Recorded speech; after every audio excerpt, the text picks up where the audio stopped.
Pertama yang akan saya sampaikan adalah konten, ya. Bagaimana problem-problem pelatihan Bapak Ibu, bagaimana kita menetapkan gap analysis terhadap performance, ya.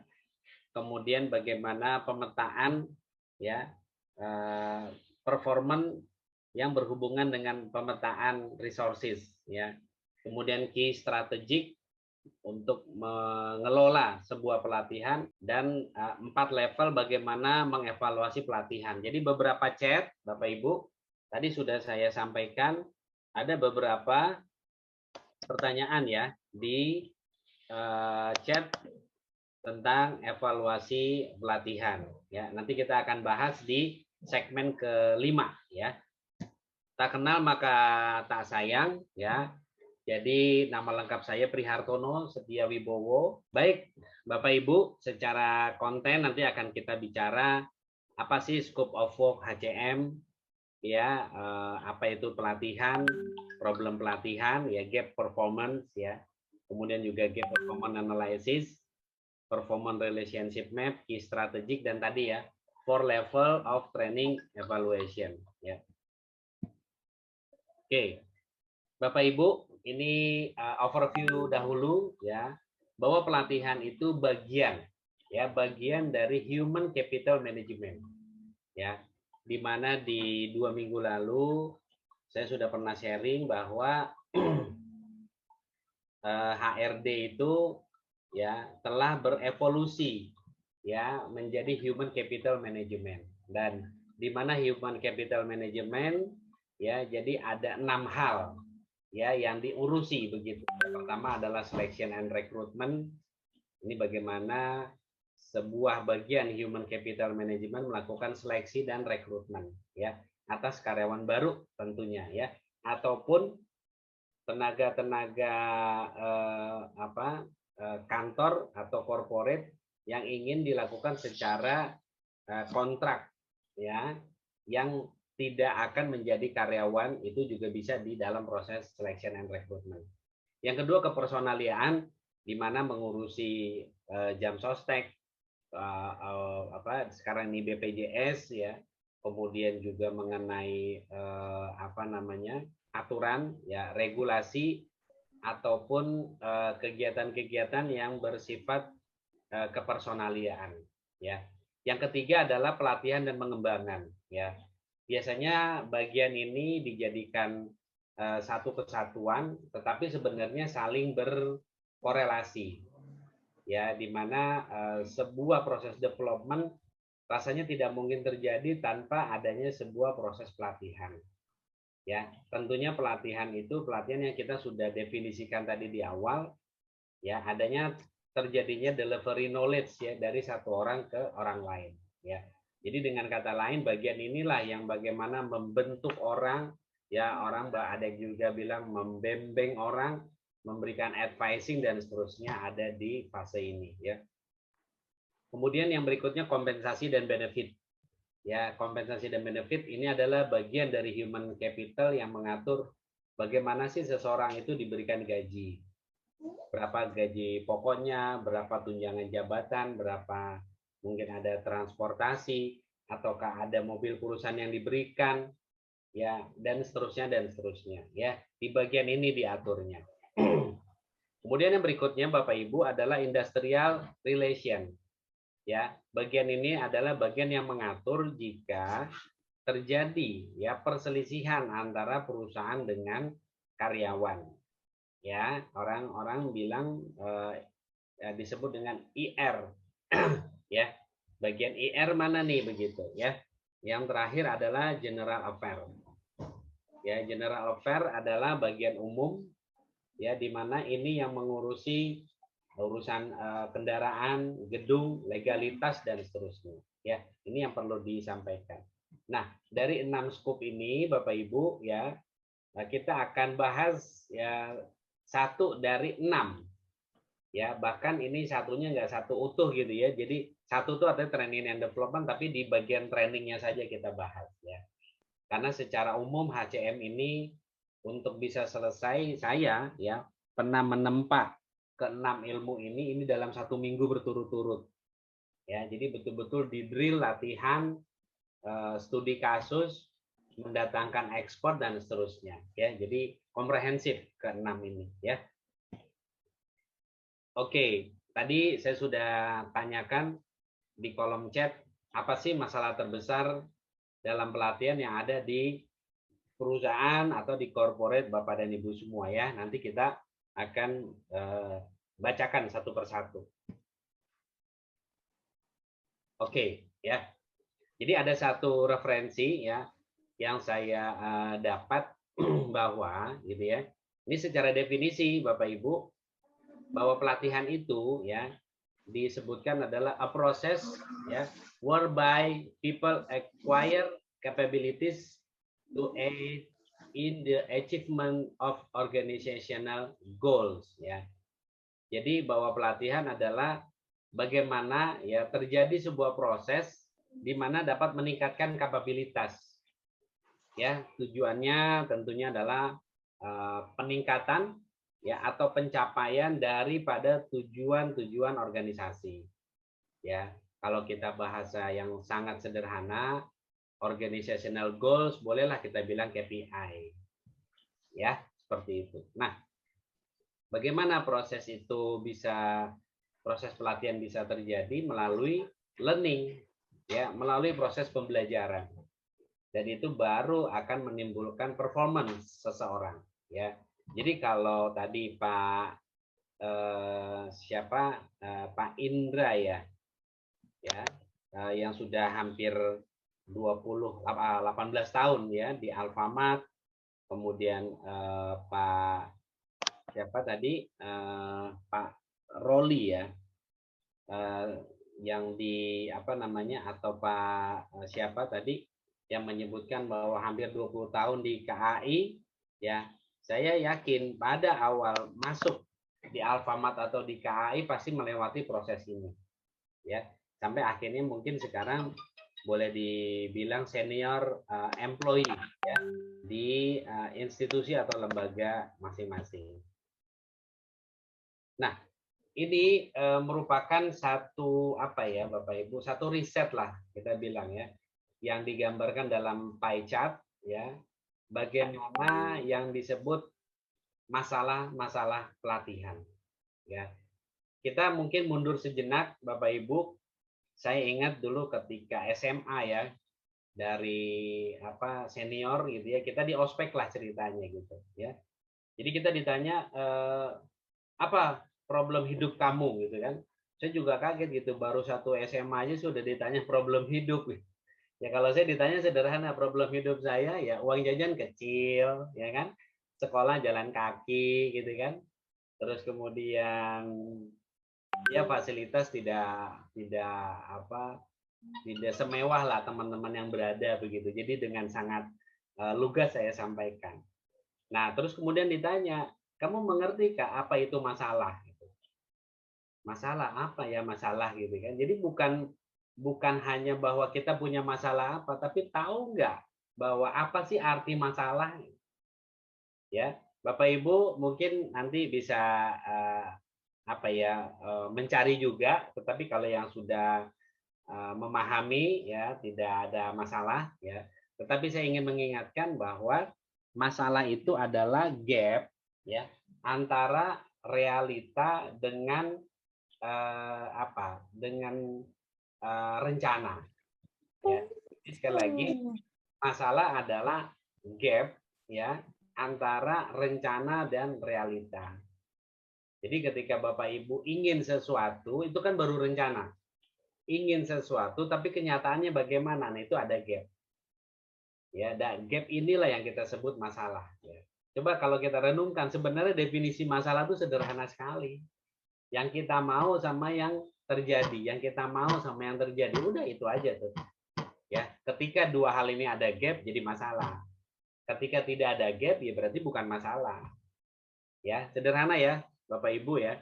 Jadi selalu saya di awal pelatihan ingin menyampaikan ya basic ya, sesuatu yang sangat mendasar yaitu filosofi.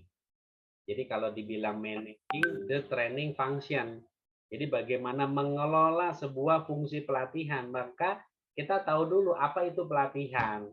Tadi saya sudah sampaikan, kemudian kita kupas lagi yang kedua, apa aja sih yang disebut problem pelatihan.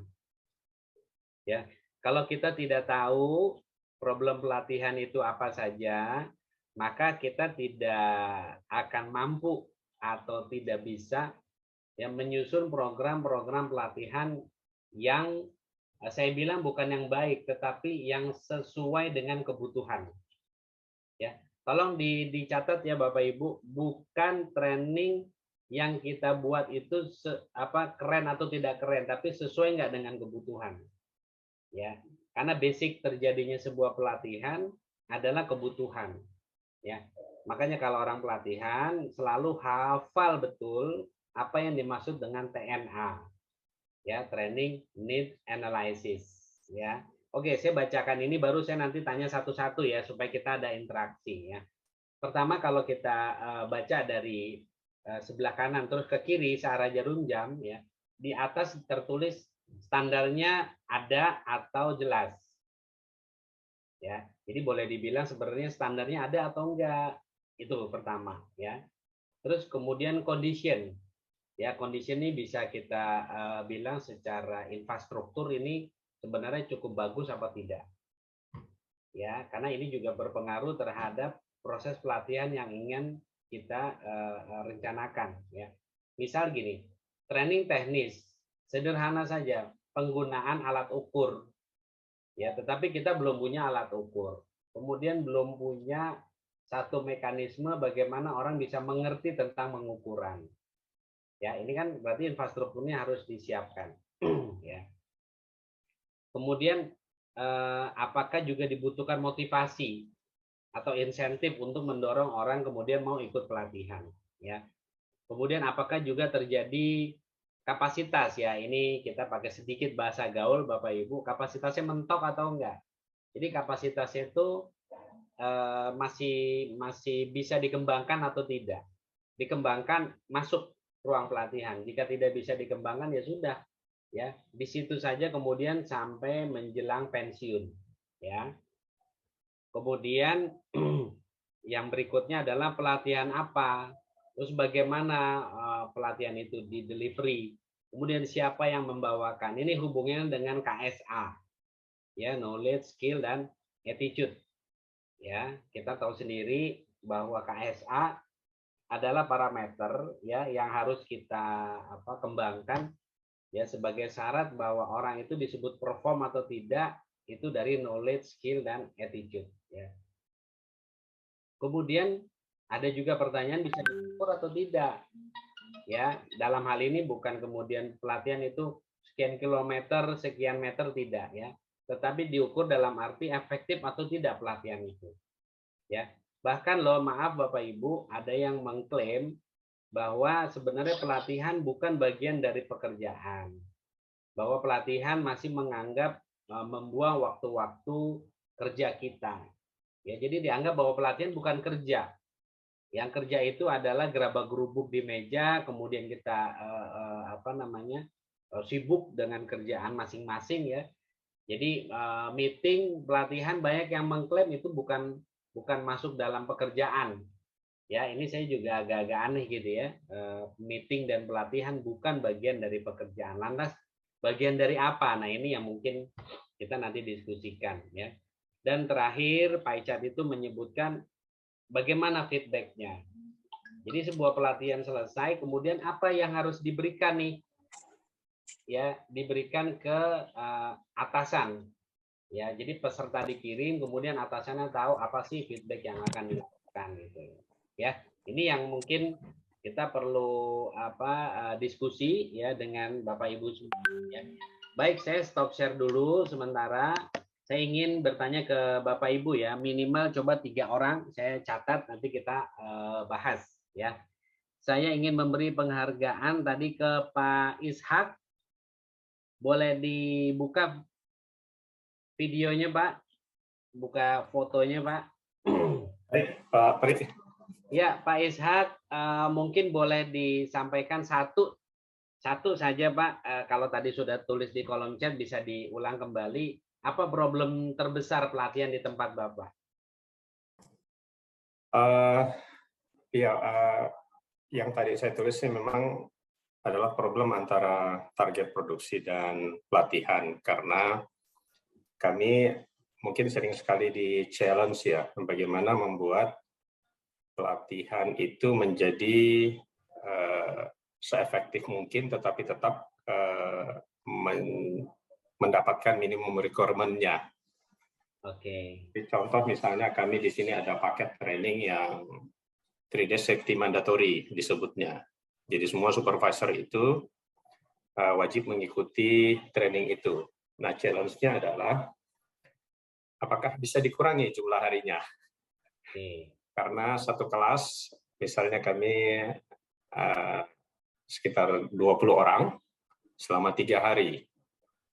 Nah, dari sisi produksi melihat bahwa kalau 20 orang ini 3 hari bekerja, berapa pencapaiannya? Oke. Nah, itu biasanya yang challenge yang perlu kami evaluasi dan kami jawab. Kalaupun kami merasa bahwa itu sudah efektif, maka kami juga harus menjawabnya. Seperti itu, Pak Pri. Baik, Pak Ishak, saya sudah menangkap poinnya ya. Sementara kami catat dulu ya, Pak. Baik, Pak. Nanti kita bahas. Baik, yang kedua saya ingin memberikan kepada ibu-ibu tadi yang sudah hadir di awal. Bu Puji, Ibu ada yang ingin disampaikan, apa problem terberat pelatihan di tempat Ibu? Ya, terima kasih Pak sudah diberi kesempatan. Ya, Saya Bu. mungkin ini tentang yang pertama atau kedua kali ya, kayaknya saya pernah ketemu Bapak ini juga soalnya. Iya, betul Bu. Saya hafal Bu, kalau nggak salah Ibu Saya dari instansi pemerintah Pak. Jadi mungkin memang bisnisnya agak beda dengan kedua penanya sebelumnya ya. Oke. Kami kan ingin menerapkan secara efektif dan efisien KMS ini secara menyeluruh gitu Pak. Namun kendalanya kalau kami pengen apa artinya transfer knowledge kan ke ada tim dari instansi kami sendiri yang akan melakukan pendampingan secara mandiri. Yang kami selalu hadapi itu bahwa ada sesuatu yang tidak sesuai dengan fakta gitu. Artinya ada sesuatu yang ditutupi ya gitu. Artinya padahal kami ini kan tujuannya untuk meningkatkan ya.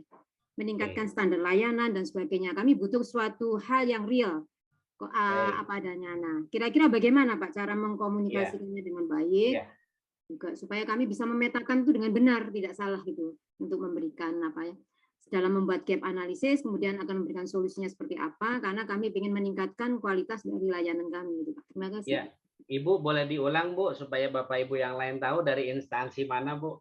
Saya dari BMKG Pak. BMKG.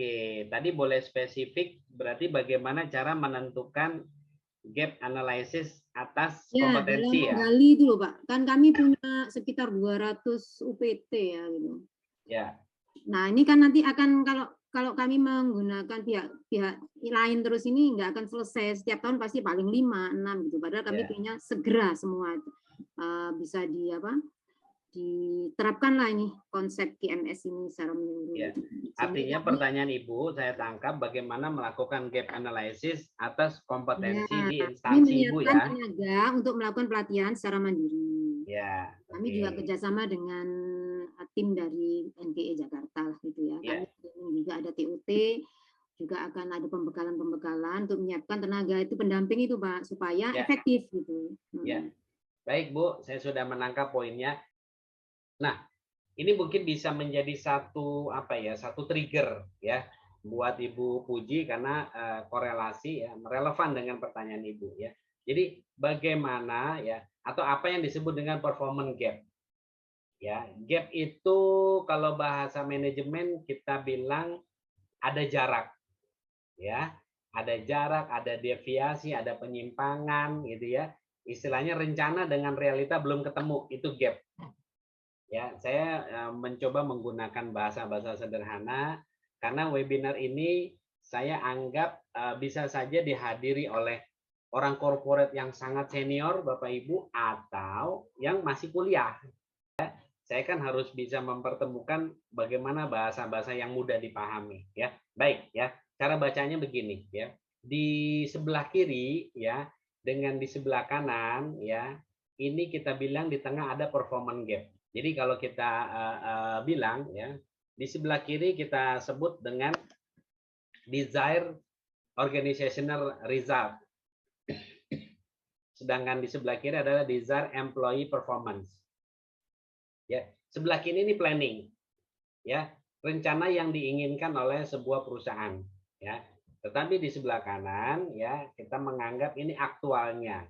Nah, ketika ya terjadi jarak antara rencana dan aktual, maka itu disebut dengan gap. Ya, karena bicara tentang performance SDM, maka kita sebut performance gap. Ya, nah bagaimana actionnya gitu ya. Nah, dari gap itu kita lakukan apa yang disebut performance consulting need analysis. Ya, jadi bagaimana kita melakukan analisa ya terhadap kebutuhan akan gap tadi. Misal ya, Pak Laurentius tadi menyebutkan trenernya KA sangat minim ya, pengetahuan akan kereta api tidak banyak ya. Saya malah menduga kuat ya, kalau ketika orang pensiunan itu selalu ada di setiap tahun ya, saya mungkin hanya memberi masukan Pak Laurentius, sekalipun dia pensiunan dan mau ya supaya mau memberikan waktunya ya, saya sederhana disiapkan insentifnya Pak, disiapkan insentif supaya jadi faktor penarik ya. Jika tidak ada ya, waktu itu saya juga sempat ya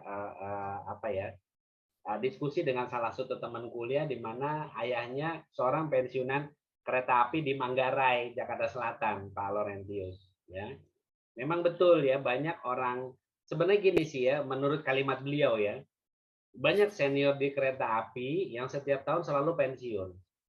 Ya, tetapi tidak semua orang mau ya menyempatkan atau menyediakan waktunya untuk memberikan ilmunya gitu loh. Nah, salah satu faktor supaya memang semangat diberikan insentif ya supaya menjadi apa ya faktor pendorong dia ingin bisa ya. Tetapi jangan juga apa ya selalu apa istilahnya nih melakukan seleksi Pak.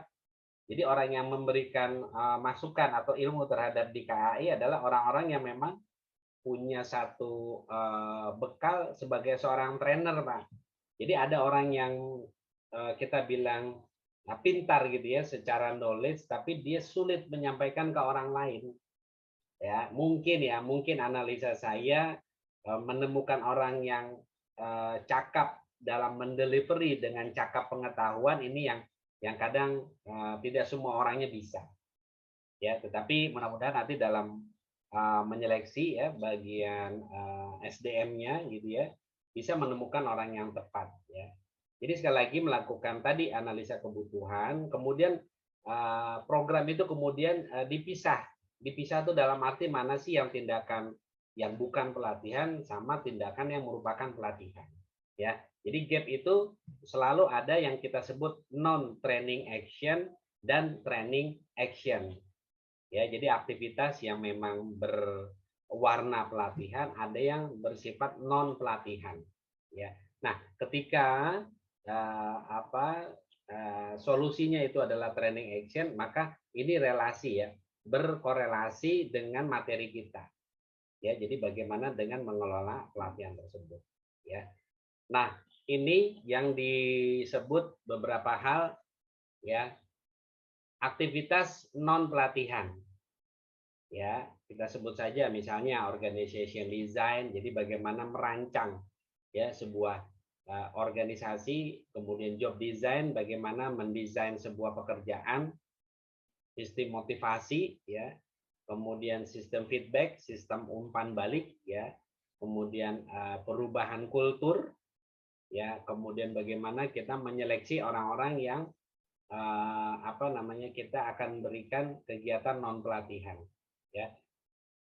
Nah, jadi di sini disampaikan aktivitas pertama ya, kalau kita bilang itu tindakan pelatihan, itu melakukan asesmen. Ya, asesmen di situ disampaikan menganalisa kebutuhan training. Ini Bapak Ibu yang saya sebut berulang-ulang di awal adalah TNA, Training Need Analysis ya. Kemudian bagaimana kita mengidentify ya tujuan dan kriteria pelatihan. Ya, ini yang kita masukkan dalam box assessment. Ya, setelah melakukan asesmen atau penilaian, maka kita melakukan desain atau perancangan. Ya, kita disampaikan ya. Poin pertama di proses desain adalah bagaimana kita melakukan pretest ya terhadap para peserta pelatihan ya.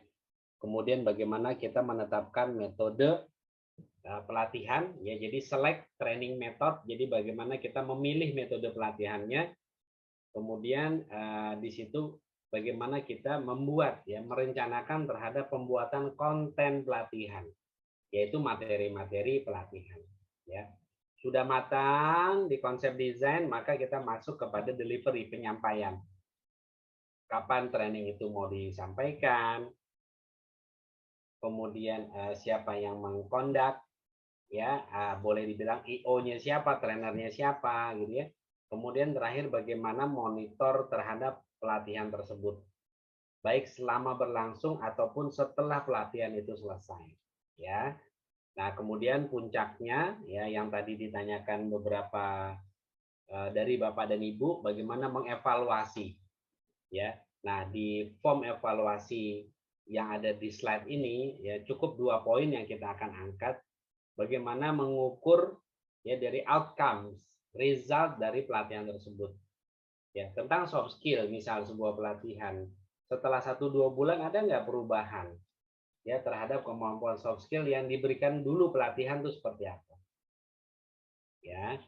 Terus yang kedua di situ disebutkan compare outcomes to objective kriteria. Jadi bagaimana kita melihat ya, membandingkan ya realitanya ya. Jadi outcome itu adalah hasil, jadi melihat hasil terhadap rencana. Ya. Nah, ini yang beberapa istilah menyebutkan dengan mengukur evaluasi keefektifan. Dulu planningnya maunya gimana, aktualnya seperti apa terjadi, itu disebut evaluasi. Ya, nah mudah-mudahan ya saya sebut dengan human performance problem solving model ini bisa membantu nih ya Bapak Ibu, jika terjadi gap maka kita cukup melakukan 2 tindakan ya, non training action atau training action ya. Ini sebenarnya bahasa yang sangat mudah ya untuk dipahami ya. Jadi bahasanya sebelah kiri adalah keinginan ya atau planning kita, di sebelah kanan adalah realitanya. Ya, setelah proses berjalan hasilnya seperti itu. Ya. Saya persingkat ya, kalau kita lihat dengan target penjualan 26 miliar kemudian hanya tercapai 20 miliar itu karena kenapa? Ya, kita bisa lakukan brainstorming terhadap internal organisasi kita. Nah, satu hal yang paling penting Bapak Ibu ya bicara tentang performance gap analysis adalah learning needs yang ada di bawah. Ya, kalau kita melihat real problem yang ada di slide ini ya, di situ tertulis kurangnya keterampilan dalam melaksanakan teknik penjualan yang berorientasi pada solusi sehingga strategi berorientasi hanya pada penjualan produk. Ya, jadi ini salah satu contoh di sebuah organisasi di mana target salesnya 26 tetapi achievement-nya hanya 20M. Mereka lakukan analisa, brainstorming gitu ya. Maka jadi satu kesimpulan penyebabnya adalah yang ada di kanan bawah ini yang kita sebut learning needs, atau ada juga yang menyebutnya dengan istilah ini apa namanya istilah di kalau dalam audit itu learning needs, learning process, proses pembelajaran ya. Jadi proses pembelajaran apa yang bisa kita tangkap kurang lebih begitu ya. Ini Bapak Ibu salah satu contoh yang ada ya. Nah, menyinggung tentang performance ya. Ya, dalam sebuah kajian di human resource management atau human capital management ya. Ini ada yang kita sebut dengan istilah KSA. Ya. Jadi sekali lagi diulang bahwa apa yang direncanakan, jadi di situ disampaikan should job requirement dengan istilah aktual yang terjadi, ya jika masih ada kesenjangan, ya itu yang kita sebut gap tadi. Nah, gap tadi itu coba kita analisa sesuai dengan KSA, ya. Karena performance seseorang itu tidak lepas dari 3 unsur KS dan A. Ya, saya selalu kalau bicara pengembangan SDM selalu mengulang-ulang kalimat KSA ini, ya. Jadi sekali lagi, knowledge itu adalah dasar teori. Ya, apapun ya tentang sesuatu yang kita baru tahu secara basic ataupun bahkan sampai excellent, itu yang kita sebut dengan knowledge. Ya, tapi ingat, tataran knowledge itu baru sebatas kita tahu ada di otak. Ya, kita simpan di dalam memori kita, begitu ya. Tetapi belum dipraktekkan sampai kita bisa kita menyebutnya dengan istilah skill. Ya. Jadi S yang kedua, skill, adalah knowledge yang dipraktekkan. Ya. Jadi bapak-bapak nih khususnya yang merasa, waduh, saya mah kalau bicara motor majalah tentang motor saya tuh sudah hampir 2 lemari. Waduh ya. Majalah tentang motor hampir 2 lemari. Bayangkan, majalah motor 2 lemari. Tetapi kadang kalau ditanya, memang sudah bisa bawa motor belum? Ya, memang jarang sih ya yang koleksinya banyak tapi belum bisa bawa motor itu masih sedikit ya orangnya. Yang lebih banyak adalah yang bisa bawa motor. Tetapi Bapak Ibu, kalau kejadian Bapak belum bisa bawa, maka saya mengklaim Bapak-bapak masih hanya punya knowledge tetapi tidak punya skill. Ya, knowledge tentang apa? Tentang mengendarai motor, bahkan mungkin tentang menservis, tentang memperbaiki motor. Sebelum Bapak Ibu terjun melakukan sendiri, maka Bapak Ibu belum bisa dibilang skill. Ya. Nah, yang hebatnya yang terakhir adalah attitude. Ya. Ini memang agak dilema, ya kita bilang SDM Indonesia, Bapak Ibu, knowledge dan skillnya bagus. Ya, knowledge dan skillnya bagus, tetapi mereka kadang dinodai oleh attitude yang kurang bagus. Ya, ini yang menjadi kendala kita. Misal gini, pokoknya kalau proyek ditangani orang ini atau kerjaan ditangani orang ini, aduh kita tutup mata deh, beres semua. Ya, tetapi mereka ada attitude yang menjadi catatan. Misalnya, aduh ini kok orang kalau masuk kerja selalu terlambat. Kalau cuti kadang nggak bilang, kalau di meeting suka bikin gaduh, ya, atau katakan kurang respect terhadap atasan. Nah ini masalah-masalah attitude. Atau katakan kurang bisa menghormati rekan kerja, karena mungkin merasa senior, yang juniornya kurang ada penghargaan. Ini bisa saja terjadi, Bapak Ibu, di korporat manapun, ya. Gitu. Nah, dari KSA inilah kita kemudian beranjak melakukan atau melakukan pencarian solusi, ya, bagaimana terhadap action atau solusi supaya gapnya kita kecilkan, bahkan kemudian kita hilangkan, ya. Makanya Bapak Ibu percaya tidak, ada orang yang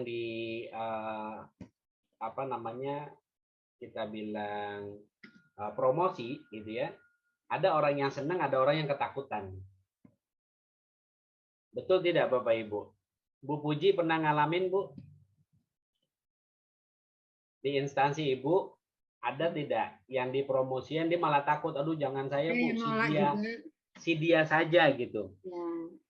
Pernah ada, ya Bu? Ada yang bahkan ya nolak, tapi ada juga yang justru ambisi malah pengen. Nah, ya, memang dua kondisi ini selalu ada berdasarkan banyak gitu ya, koresponden saya dengan para klien. Nah, saya menarik ya benang merah, kenapa mereka tidak mau ya, khusus bagian tidak mau, itu mereka rata-rata begini. Mereka merasa ilmunya masih sederhana. Ya, belum mampu menangani problem-problem yang terjadi di posisi yang dia akan dipromosikan. Ya. Tetapi untuk yang percaya diri atau bahkan berambisi, ya mereka udah mempelajari. Ya, walaupun tidak sehebat pejabat sebelumnya, tapi dia sudah mempelajari kira-kira bagaimana solusi kalau ini terjadi. Ya, ini fenomena, ini fakta. Ya, kalau memang banyak, ya ini cuma sekedar resume saja ya. Jika di instansi atau di korporat Bapak Ibu banyak yang tidak pede dipromosikan, ini sebenarnya sederhana. HRD harusnya sedih. Artinya ada yang kita sebut development SDM-nya belum berjalan dengan baik. Artinya ketika orang diserahkan satu rencana promosi, mestinya dia harus bilang, siap komandan, siap Bu, siap Pak, gitu loh. Ya, supaya orang-orang yang mungkin katakan mau pensiun atau dia resign atau dirotasi ke bagian lain, mereka juga apa ya, juga tenang gitu loh meninggalkan pekerjaannya. Karena apa? Ada SDM yang qualified yang bisa dipercaya untuk melakukan kaderisasi di situ gitu ya. Ini fenomena bukan hanya di Jakarta tapi di Indonesia ya. Ini fenomena yang cukup menarik gitu ya. Regenerasinya berjalan. Betul ya. Nah kemudian Bapak Ibu ya, terkadang gini, ada satu ya kita bilang hambatan lah ya, hambatan yang membuat performance seseorang tuh jadi tidak lancar jalannya ya, karena banyak faktor begitu loh ya. Nah di slide ini kita sampaikan bagaimana bisa supaya kita bisa mendukung performance SDM berjalan dengan baik ya. Nah di sini cuma 2 saran kami ya. Jadi learning needs ya, jadi kebutuhan belajar ditambah dengan supportive ya. WE ini adalah apa ya, kita sebut yang work environment, jadi lingkungan kerja ya.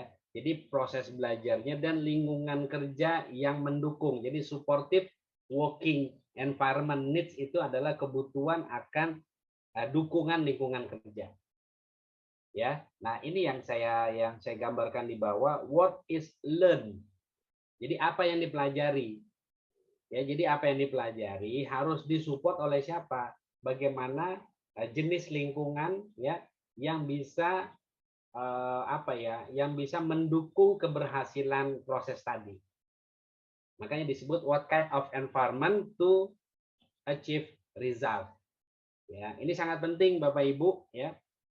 Jadi jangan sampai belajarnya oke, bahkan sampai orang expert katanya ya, udah expert didatangkan dari Oxford.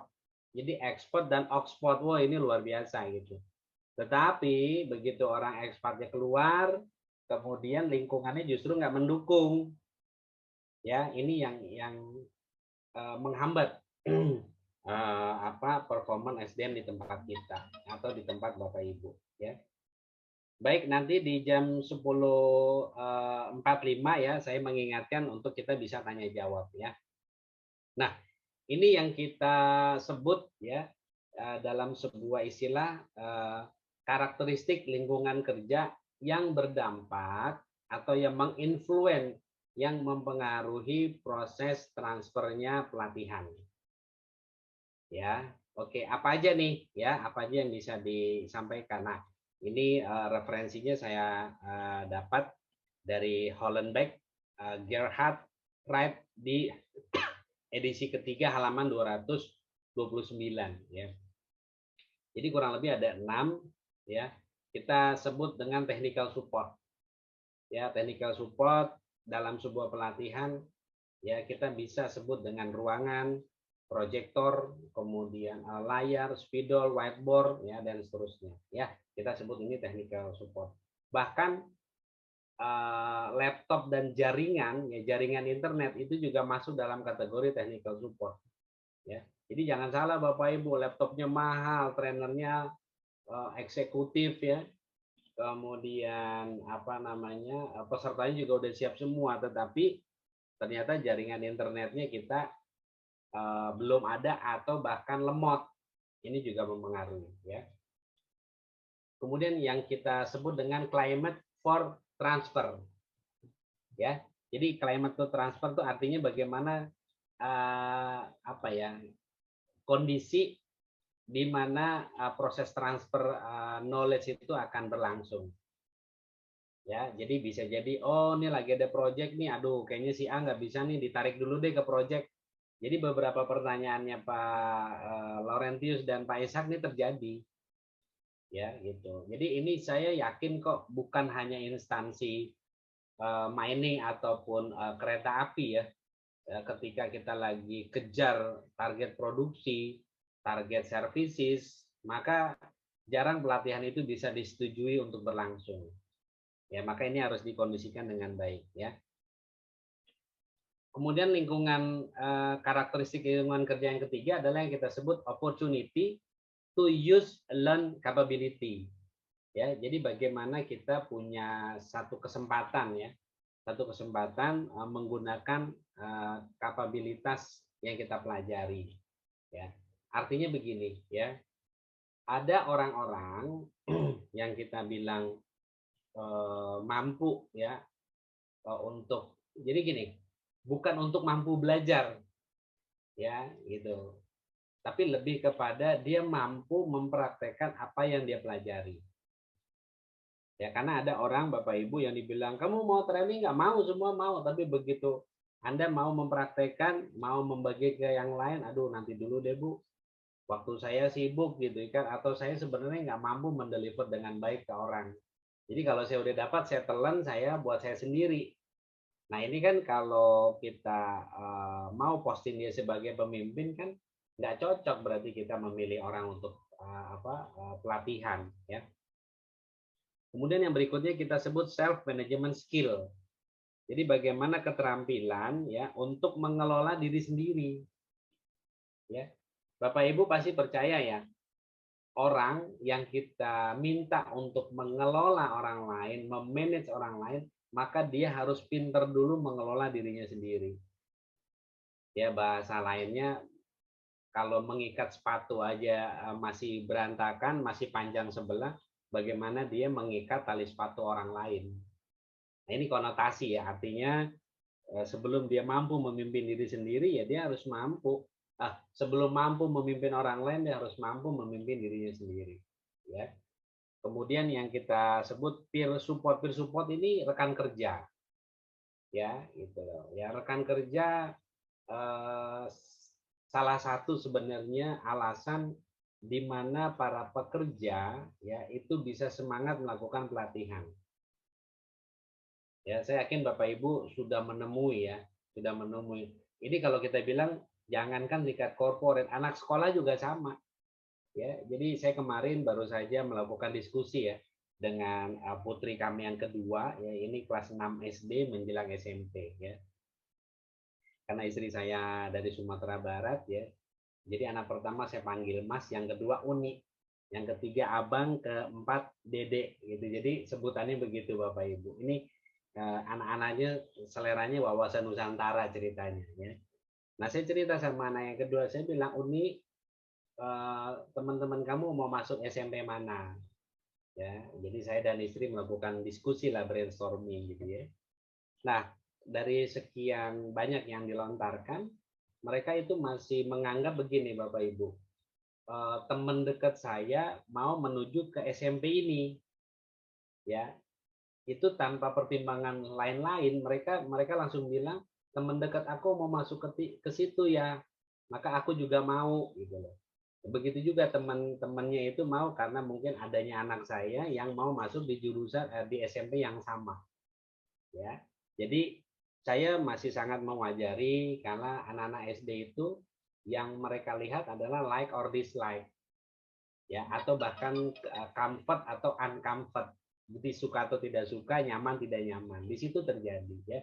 Jadi mereka tidak sampai itu kepada bahwa berapa persaingannya, berapa nilai kalau bisa dari jalur akademis, berapa sih nilai rata-rata yang harus di sana. Mereka itu mengkesampingkan itu dulu.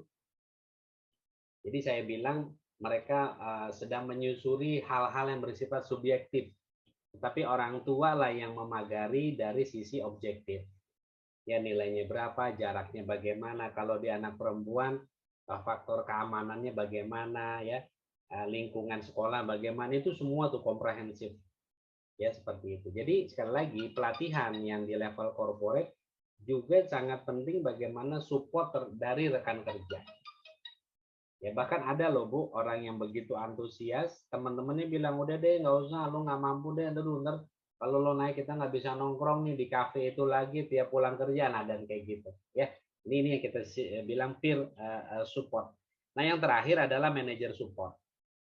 Ya manajer support saya bisa bilang dengan kata lain adalah dorongan dari atasan. Ya justru biasanya seseorang yang ingin dipromosikan atau yang ingin diberikan pelatihan pasti instruksinya dari atas. Ya. Bukan berarti tidak ada Bapak Ibu instruksinya yang memang atas keinginan diri sendiri. Inisiatif kita bilang itu bukan berarti tidak ada, tapi jumlahnya sangat sedikit. Ya, apalagi di perusahaan yang kita bilang pelatihan ini wewenang penuh manajer, ya sudah tinggal nunggu titah aja. Baru dia bisa bergerak gitu ya ke ruang training. Nah ini salah satu contoh yang harus kita pikirkan Bapak Ibu, bagaimana lingkungan kerja mensupport ya orang-orang yang ingin ikut pelatihan ya. Nah di pengelolaan pelatihan ya kita bagi 3 ya sebelum ya adanya pelatihan ya kita bagi dengan 3 hal ya. Jadi bagaimana sebelum pelatihannya, selama pelatihannya, dan bagaimana setelah pelatihan berlangsung. Ya, ini nanti kita akan bicara apa hal-hal yang harus dilakukan. Ya. Oke, before training ya, kita sampaikan apa yang disebut pastikan masalah yang ada dapat diperbaiki dengan pelatihan. Jadi Bapak Ibu yang pertama ya kita pastikan masalah yang ada dapat diperbaiki dengan pelatihan. Yang kedua kita sebut pilih peserta training yang benar. Ya, bukan cuma memilih peserta tapi pilih peserta pelatihan yang benar. Jangan hanya sekedar gugur kuota. Udah deh HRD 3 orang, oke finance 2 orang, purchasing 1 orang. Ya. Kalau memang tidak ada peserta yang tepat untuk dikirim tidak usah kirim. Karena peserta yang tidak tepat, maka dia akan menghabiskan waktu dan energi di ruang pelatihan. Ya, saya pernah Bapak Ibu mendapati pelatihan yang pesertanya nggak cocok, dia milih duduk di pojok ruangan dan ternyata dia tidur di meja. Ya, saya menjadi trainer itu pakemnya, ya pakem itu artinya hal-hal yang harus kita jalani. Jangan pernah membuat malu peserta pelatihan di dalam ruang pelatihan. Oke. Kemudian yang ketiga ya tentukan tujuan pelatihan. Ya, jadi pelatihan itu diadakan untuk apa? Ini yang harus betul ya, harus betul-betul menentukan tujuan itu untuk apa gitu ya. Kemudian yang keempat, siapkan support system. Ya, misal jumlah orang katakan 25 orang dan dia harus di ruangan gitu ya. Nah, langsung tuh kita tentukan support systemnya. Pertama material pelatihannya udah ada belum, kemudian aktivitas pelatihannya apakah nanti ada studi kasus, ada pembagian grup, ada tugas yang harus dilakukan, itu yang kita tentukan ya. Terus trainernya siapa ya, saya kasih tanda S. Kalau lebih dari 1 berarti kita harus tentukan misalnya oh ini harus 2 orang, oke 2 siapa ya. Trainer juga kalau dari internal ke internal Bapak Ibu pastikan dia punya kualifikasi yang baik ya. Kalau tadi ada yang menyebutkan Pak siapa itu misal oh dia sudah juga trainer of trainers, silakan train of trainer, jadi pernah melakukan pelatihan dan dia lulus sebagai seorang trainer, jadi melatih seorang pelatih ya, lulus di situ bagus. Tapi train of trainers itu umumnya lebih menekankan bagaimana cara menyampaikan sebuah pelatihan ya. Jadi kontennya itu tetap diserahin ke orang yang kompeten. Jadi jangan sampai begini, orang purchasing tidak mengerti teknik, kalau hanya lulus pelatihan train of trainers dia disuruh membawakan bagaimana cara mengoperasikan mesin bubut. Kan nggak nyambung ya. Jadi pelatihan train of trainersnya dapat tetapi kompetensinya mereka nggak dapat Ya, kenapa nggak orang purchasing membawakan pelatihan bagaimana sih cara negotiation skill, ya, cara bagaimana melakukan evaluasi yang baik terhadap misalnya vendor, supplier, subkontraktor. Ini kan kerjaannya purchasing, ya. Jadi seperti itu, Bapak Ibu, ya.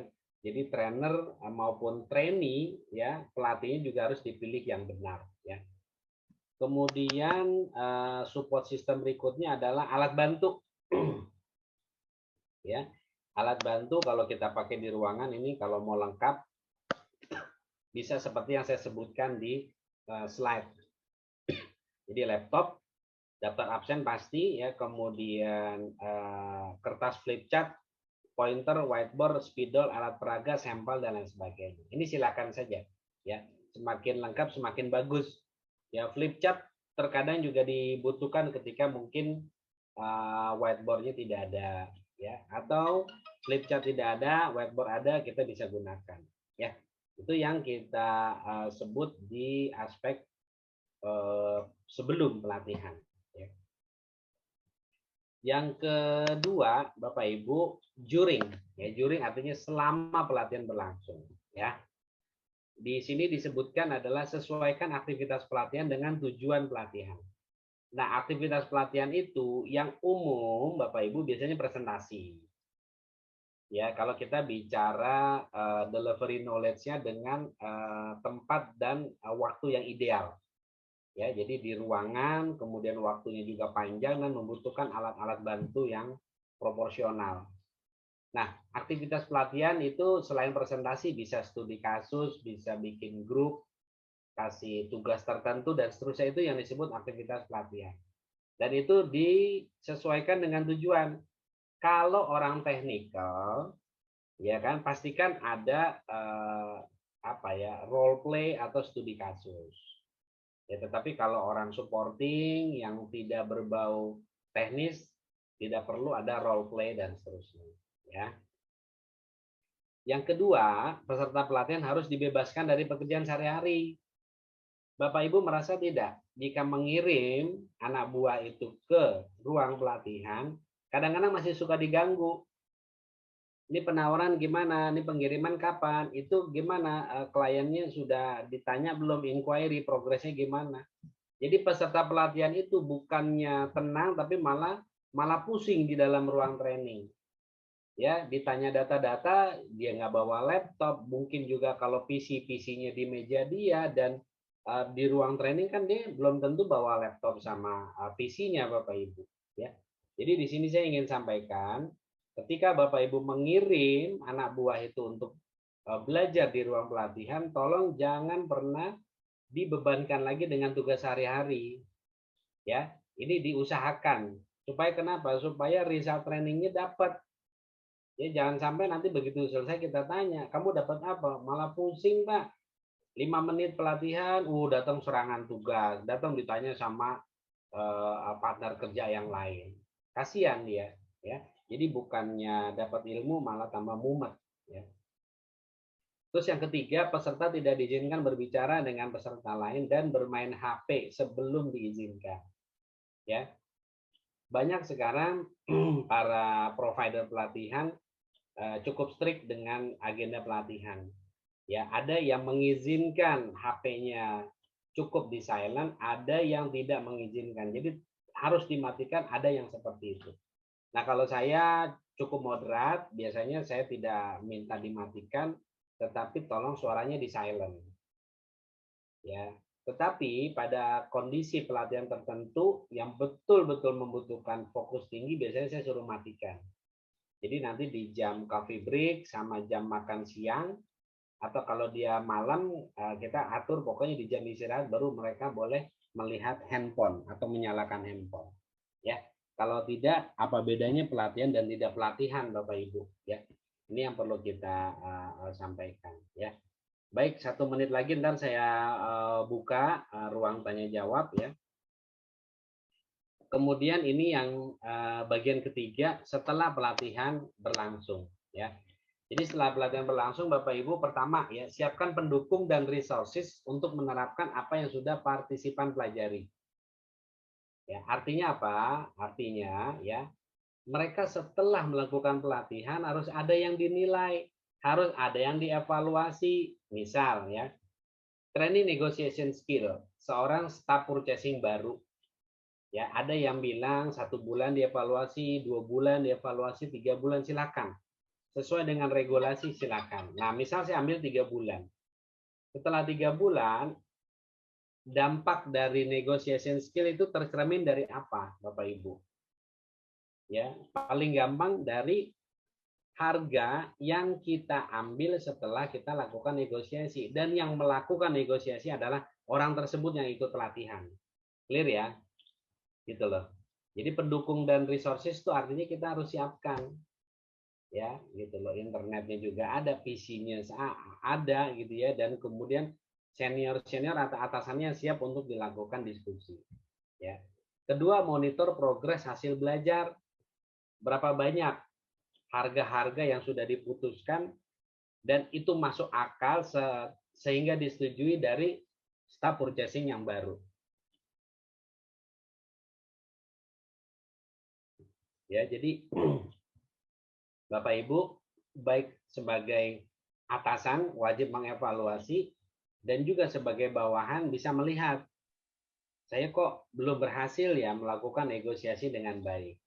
Atau saya sudah lumayan dari sebelumnya, atau saya sudah expert nih. Nah, itu. Ya, bentuk-bentuk evaluasinya seperti itu. Nah, biasanya ya di HRD yang sudah bersistem, mereka harus punya catatan. Ya, si fulan training negotiation skill hasilnya apa? Itu harus ada catatannya. Jadi kalau ingin dipromosi, dirotasi, HRD bilang, yes, dia udah oke negotiation skill-nya. Ya. Yang terakhir, Bapak Ibu, buat penilaian yang dibutuhkan untuk menciptakan lingkungan agar perform. Oke. Itu saja yang ingin saya sampaikan sebagai penutup, menyampaikan bahwa webinar ini free ya. Yang ingin saya sampaikan, jika Bapak Ibu ingin gitu ya berinvestasi atau ingin memiliki modul maupun sertifikat ya, investasi hanya sebesar 150.000 per orang dan dapat melakukan scanning ya terhadap barcode yang ada di slide ini ya. Silakan Bapak Ibu jika nanti ingin memiliki modul dan sertifikat bisa melakukan kontak dengan nomor yang ada di slide ini ya. Itu saja apa yang ingin kita sampaikan Bapak Ibu. Terima kasih banyak ya atas partisipasi dan kehadiran Bapak Ibu semua ya.